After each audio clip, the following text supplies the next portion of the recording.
Итак, рассказываю. Сначала щебень, потом песок, проложили палками для упругости. Ну, сколько.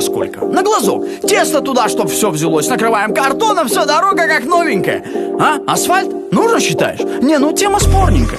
А чё асфальт? Все равно его менять в будущем по любе. Так начальство нам говорит. Начальство, мэр, ну и т.д. Поэтому чиним из того, что есть, так сказать, по указу. Делали бы как себе, заасфальтировали бы на века. Сразу. Ямы, это ж наша история. Как там было? Дураки и дороги. Это типа мы как дураки налоги платим, а потом такие: а где дороги?